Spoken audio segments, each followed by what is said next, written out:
CAA के कानून के ताल्लुक से मरकजी एक वजीर ने अखबार में बयान दिया कि हम 8 दिन में करने वाले हैं।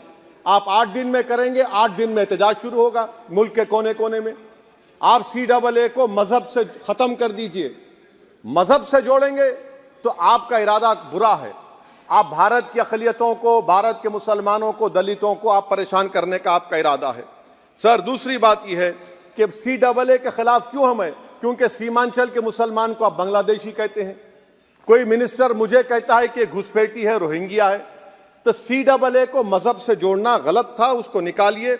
मगर हमारे देश के प्रधानमंत्री सर, वतन अजीज के वजीर आजम, मैं बड़ी जिम्मेदारी के साथ कह रहा हूं कि मैं अपने बचपने में जब हिस्ट्री पढ़ता था तो मैंने एक स्टैचू की फोटो देखी थी, प्रीस्ट किंग ऑफ मोहनजोदारो। ऐसा लगता है कि वैसा ही लग रहा है कि प्रधानमंत्री नहीं है बल्कि पुजारी सम्राट बन चुके हैं वो। सदर जमहूरिया ने कहा था कि 22 जनवरी एक तारीखी दिन है, बिल्कुल तारीखी दिन है। 22 जनवरी की बुनियाद 6 दिसंबर 92 को रखी गई।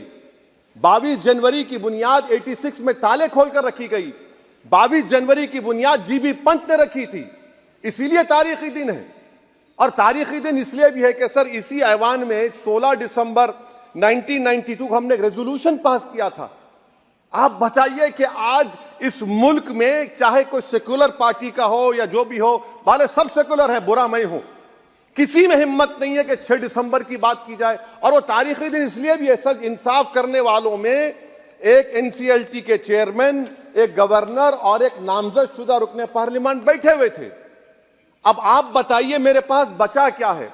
बचा यह है कि आर्टिकल 32 बचा है, जिसको बाबा साहब अम्बेडकर ने दिया। आज मुल्क के 17 करोड़ मुसलमान भारत के वजीर आजम पर एतमाद भरोसा नहीं करते, बिल्कुल नहीं करते, बता रहा हूं, खुल के कह रहा हूं। अगर आप आर्टिकल 32 का ड्यू प्रोसेस ही खत्म कर देंगे तो फिर मेरे पास क्या बचेगा सर? क्या बचेगा? मैं तो यहां खड़े होकर वो सुप्रीम कोर्ट के मायानाज बेबाक वकील दुष्यंत दवे की तरह तो नहीं कह सकता। मुझे आज भी रूल ऑफ लॉ में भरोसा है, मुझे आज भी कानून पर, संविधान पर भरोसा है, मगर ड्यू प्रोसेस तो फॉलो होना चाहिए। ड्यू प्रोसेस फॉलो नहीं हो रहा।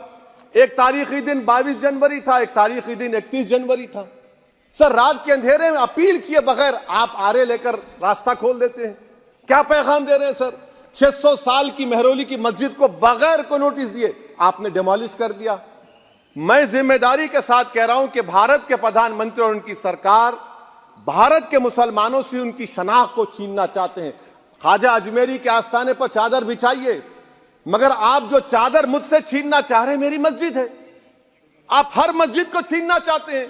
आप बताइए 17 करोड़ मुसलमानों को क्या पैगाम दे रहे हैं आप कि आप हर मस्जिद को छीन लेंगे मुझसे? फिर मेरा वजूद किस माने रखता है?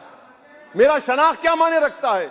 रूल ऑफ लॉ क्या माने? अच्छा, 1991 के प्लेसेस ऑफ वर्शिप एक्ट पर क्यों नहीं बोलते आप?